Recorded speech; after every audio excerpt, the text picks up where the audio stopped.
Friends, இன்றைக்கி நம்ம Nisha cooking சேனலில் மசால் வடை. நான் மசால் வடை தானே சாதாரணமாக எல்லாருக்கும் செய்ய தெரியும்னு சொல்லிட்டு நினைப்பீங்க. ஆனால் நான் இதில் முக்கியமான சில டிப்ஸ் எல்லாம் சொல்லியிருக்கேன். ஸோ இந்த அளவுக்கு நல்லா கிறிஸ்பியான வடை நல்லா சூப்பராக இருக்கும், டேஸ்ட்டும் செம்மையாக இருக்கும். ஸோ எங்கள் வீடியோ பாருங்கள், லைக் பண்ணுங்கள், ஷேர் பண்ணுங்கள், சப்ஸ்கிரைப் பண்ணுங்கள், பெல் பட்டன் ஆன் பண்ணுங்கள், கமெண்ட் பண்ணுங்கள். இன்றைக்கி கடலை வடை செய்ய போகிறேன். கடலை வடை செய்கிறதுக்கு கடலையை நல்லா நம்ம ஒரு 3 மணி நேரமாவது ஊற வச்சுக்கணும். நல்லா ஊறுற கடலைப்பருப்பில் தான் கடலை வடை நல்லா சூப்பராக வரும். அதோட நம்ம இன்னொரு பொருளை சேர்க்க போகிறோம். ஸோ சாதம். சில பேர் சொல்லுவாங்க கடலை வடை வந்து ஹோட்டலில் செய்கிற மாதிரி டேஸ்ட்டாகவும் நல்லா கிறிஸ்பியாகவும் வர மாட்டுது, நமக்கு ரொம்ப நேரம் வரைக்கும் அந்த முறமுறுப்பு இல்லாமல் போயிடுதுன்னு சொல்லிட்டு. அதுக்கு மெயின் ரீசன் வந்து கொஞ்சோண்டு சாதம் நம்ம சேர்த்து செய்யலாம். ஸோ இது வந்து மீந்த சாதம் சும்மா ஒரு கைப்பிடி அளவுக்கு இருந்தால் போதும். இதை நம்ம ஒரு மிக்ஸி ஜாரில் போட்டு ஃபஸ்ட்டு இதை கொஞ்சம் அரைச்சிட்டு வந்துடலாம். கொஞ்சம் சாதத்தை இந்த மாதிரி அரைச்சாச்சு. இப்போ இதில் நம்ம இந்த ஊற வச்சுருக்க கடலைப்பருப்பை சேர்த்துக்கலாம். இதில் கொஞ்சோண்டு பருப்பு எடுத்து தனியாக கொஞ்சம் வச்சுக்கிங்க. மீதி பருப்பை இதில் போட்டு அரைச்சிட்டு வந்துடலாம். பல்ஸ் மோடில் வச்சு அரைக்கணும். நம்ம வந்து ரொம்ப பேஸ்ட் ஆக்கிடக்கூடாது, கொஞ்சம் குறன்னு இருக்கணும். இப்போ இதை இந்த அளவுக்கு அரைச்சிட்டு வந்தாச்சு. மாவு எந்த மாதிரி சேர்ந்தா போல் இருக்குது பாருங்கள். இந்த மாதிரி நம்ம கொஞ்சோண்டு சாதம் சேர்த்தோன்னா இந்த மாதிரி வடை மாவு நல்லா சேர்ந்தா போல் வரும். அதே மாதிரி நம்ம வடை சுடும்போது நல்ல டேஸ்ட்டாகவும் நல்ல முறுமுறுன்னு இருக்கும். நம்ம நாள் ஃபுல்லாக அந்த வடையை வச்சு சாப்பிட்டாலும் நல்லா முறுமுறுன்னு இருக்கும் அந்த வடை. இப்போ இதை ஒரு பவுலில் மாற்றியாச்சு. இதோட நம்ம எடுத்து வச்ச கடலைப்பருப்பு இதோட சேர்த்துக்கலாம்.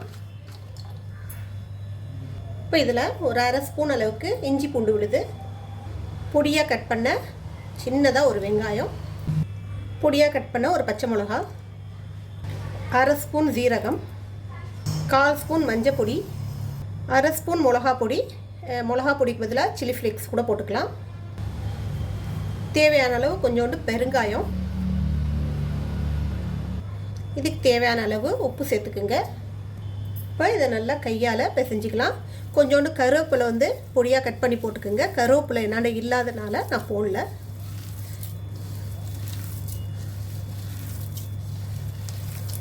இப்போது இந்த வடையோட மிக்சிங்கை நம்ம பார்க்கும்போதே இந்த வடை எவ்வளோ மொறுமொறுன்னு வரும்னு சொல்லிட்டு நமக்கு தெரிஞ்சு போயிடுச்சு. ஸோ இது அப்படியே ஒரு 2 நிமிஷம் அப்படியே விட்டுருங்க. எண்ணெய் சட்டி வச்சு எண்ணெயை காய வச்சுக்கிங்க. எண்ணெய் நல்லா காஞ்ச பிறகு கையில் கொஞ்சோண்டு எண்ணெயை தடவிட்டு இந்த மாதிரி மாவு உருண்டைகளை பிடிச்சிக்கிங்க. இதை உள்ளங்கையில் இப்படி வச்சு அழுத்தி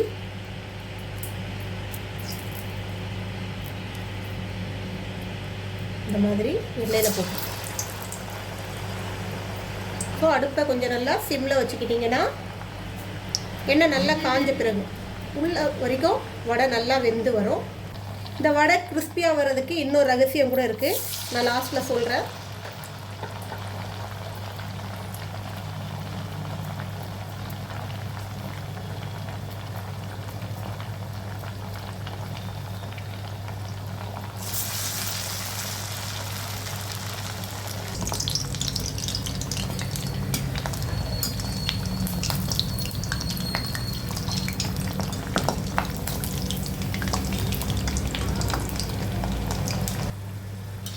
வடை இந்த அளவுக்கு நல்லா ஃப்ரை ஆகிடுச்சு.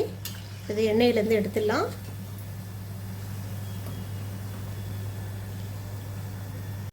வடையெல்லாம் ஃப்ரை பண்ணி ஆயிடுச்சு. நான் ஒரு ரகசியம் சொன்னேன்ல, அந்த ரகசியம் இதுதான். நம்ம ஃப்ரை பண்ண வடை மொத்தத்தையும் மறுபடியும் நம்ம போட்டு இதில் ஒரு தடவை எண்ணெயில் ஃப்ரை பண்ணி எடுக்கணும். டீ கடை ஹோட்டல்லலாம் இந்த டெக்னிக் தான் யூஸ் பண்ணுவாங்க. இந்த வடை வந்து காலையில் போட்ட வடை நாள் முழுக்க நல்லா முறுமுறுன்னு கிறிஸ்பியாக இருக்கிறதுக்கான ரீசன் இதுவும் ஒன்று தான். ஸோ இந்த நமக்கு வந்து மசால் வடை மட்டும் இல்லை, மெது வடை செஞ்சாலும் அவங்க இப்படி தான் ஃபஸ்ட்டு எல்லா வடையும் ஃப்ரை பண்ணி எடுத்த பிறகு மறுபடியும் ஒரு தடவை ஃபைனலாக மொத்த வடையும் எண்ணெயில் போட்டு ஃப்ரை பண்ணி எடுப்பாங்க.